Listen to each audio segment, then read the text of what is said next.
કચ્છમાં ભચાઉમાં દારૂની હેરાફેરીનો કેસ સામે આવ્યો છે। ફરાર સસ્પેન્ડેડ કોન્સ્ટેબલ નીતા ચૌધરી ઝડપાઈ છે। સુરેન્દ્રનગરના લીંબડી પાસેના ગામમાં રોકાઈ હતી। ગુજરાત એટીએસે નીતા ચૌધરીની ધરપકડ કરી। એટીએસે કચ્છ પોલીસને હવાલો સોંપ્યો। પોલીસ કર્મી પર કાર ચડાવવાનો પ્રયાસ કર્યો હતો। બુટલેગર સાથે કારમાં દારૂ સાથે નીતા ચૌધરી ઝડપાઈ હતી। બંને વિરુદ્ધ હત્યાનો પ્રયાસ તેમજ પ્રોહિબિશનનો તેમ બંને કેસ નોંધાયા છે। બુટલેગર સાથે કારમાં દારૂ સાથે કોન્સ્ટેબલ ઝડપાઈ હતી। કચ્છની બહુચર્ચિત લેડી કોન્સ્ટેબલ નીતા ચૌધરીની ગુજરાત એટીએસે સુરેન્દ્રનગરના લીંબડીથી ધરપકડ કરી લીધી હતી અને આ જે લેડી કોન્સ્ટેબલ જે છે તે બુટલેગરના સગાના ઘરે ત્યાં છુપાઈ હોવાનો પર્દાફાશ પણ એટીએસની તપાસમાં થયો છે। જે પોલીસ પર કાર ચડાવી અને હત્યાનો જે પ્રયાસ કરવામાં આવ્યો હતો ને એ કેસમાં નીતા ચૌધરીને જામીન મળ્યા હતા।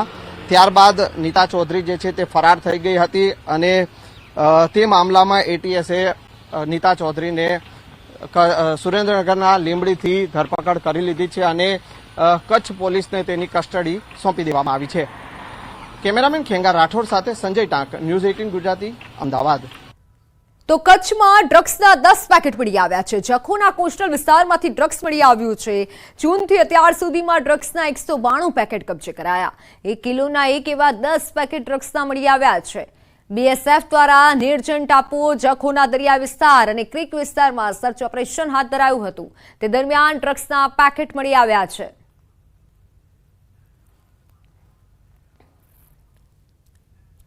વ્યાજખોરો સામે સુરત પોલીસની લાલા આંખ। ઉધનાના વ્યાજખોર ધર્મેશ લાલાની ધરપકડ કરાઈ છે।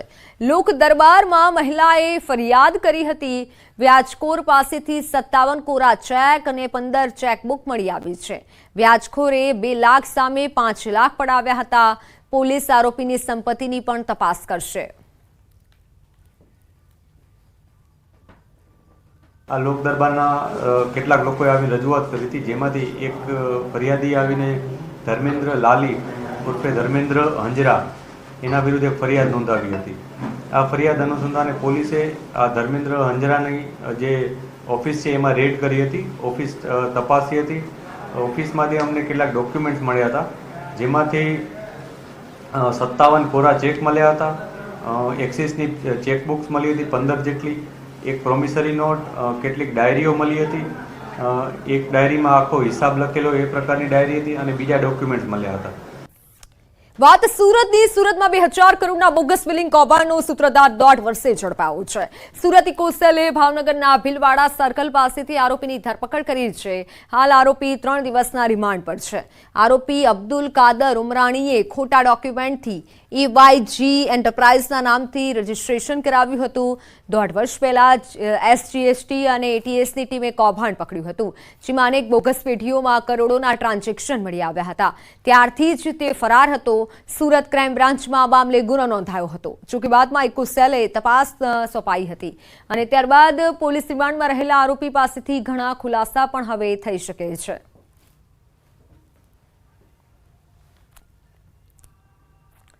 બાળકોને રમવાની ચલણી નોટોથી છેતરપિંડી કરનાર આવી ગયા છે સકંજામાં।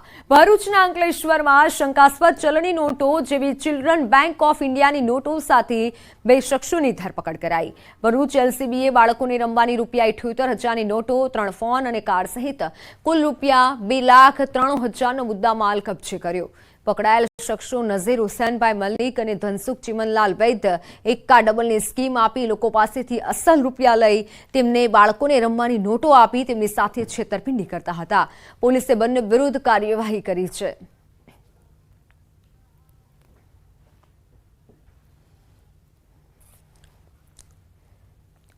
ફરી એકવાર પ્રેમ પ્રકરણમાં ખેલાયો ખૂની ખેલ અને પતિને ઉતેરાયો મોતને ઘાટ।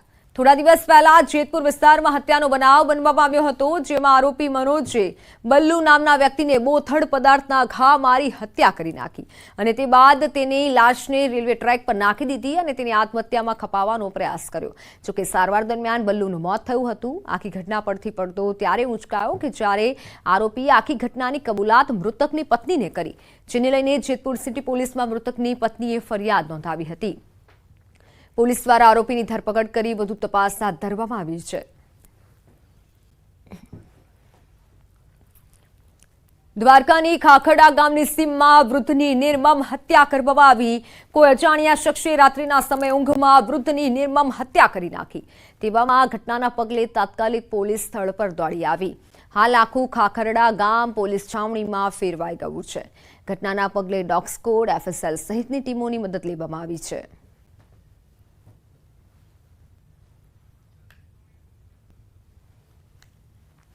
બે રહેમીથી રેસી જ નહીં ખાતા મારા બાપુજીને, એટલે એમાં કોઈ પણ એમ્બ્યુલન્સ કે કઈ બોલાવવાની જરૂર નથી. તાત્કાલિક મેં 112 નંબરમાં ફોન કર્યો, જે ફોન કરવાથી પોલીસ તાત્કાલિક આવી ગઈ. પોલીસ SP સાહેબ બધા બહુ પ્રશ્ન જે ટૂંકમાં જે પોલીસ ખાતું છે એની તમામ કાર્યવાહી કરી રહ્યું છે અને અમને એના ઉપર વિશ્વાસ પણ છે કે અમને ન્યાય ચોક્કસ અપાવશે.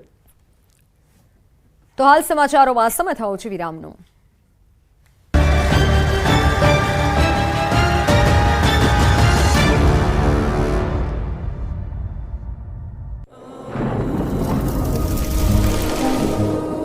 જળવાયુ પરિવર્તનનું જોખમ આપણા દરવાજે પહોંચી ગયું છે.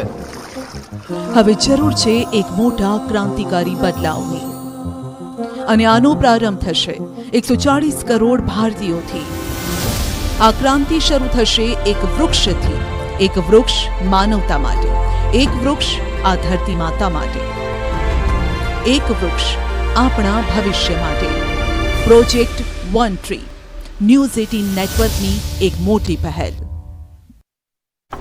ભુજમાં પડ્યો વરસાદ. ભુજના પદ્ધર, માધાપર, કાળી તળાવડીમાં વરસાદથી ખેડૂતો ખુશ થયા. તો કચ્છમાં સવારથી ઉકળાટ અને બફારા બાદ ભુજમાં વરસાદ વરસી રહ્યો છે. જિલ્લા મથક ભુજમાં પવન સાથે વરસાદ શરૂ થયો છે. વરસાદથી વાતાવરણમાં ઠંડક પ્રસરી છે. તો ભુજમાં વરસાદની શરૂઆત થઈ છે. લોકોને ગરમીથી રાહત મળી રહી છે. દ્વારકાની વાત કરવામાં આવે તો દ્વારકામાં તોફાની વરસાદ. દ્વારકામાં ભારે ગાજવીજ સાથે ધોધમાર વરસાદ શરૂ થયો છે. સમગ્ર દ્વારકા શહેરમાં વરસાદી પાણી ફરી વળ્યા છે. ભારે વરસાદને લઈને દ્વારકા શહેરમાં રસ્તાઓ પર પાણી વહેતા થયા. દ્વારકા શહેરના રેલવે સ્ટેશન રોડ સહિતના મુખ્ય માર્ગો પર પાણી વહેતા થયા છે.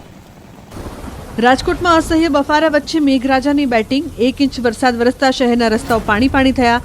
જિલ્લામાં ધોધમાર વરસાદથી જગતનો તાત પણ ખુશખુશાલ. રાજકોટના રામાપીર ચોકડી, માધાપર ચોકડી, નાણાવટી ચોકમાં પાણી ભરાયા. નાના મહુવા સર્કલ સહિતના વિસ્તારોના રોડ પાણીમાં ગરકાવ. BRTS ટ્રેકની આજુબાજુમાં પણ પાણી ફરી વળ્યા. લોકોને ઘર સુધી પહોંચવામાં હાલાકીનો સામનો કરવો પડ્યો. રાજકોટના ઉમિયા ચોક અને મવડી ચોક વિસ્તારમાં પાણી ભરાયા. મવડી બ્રિજ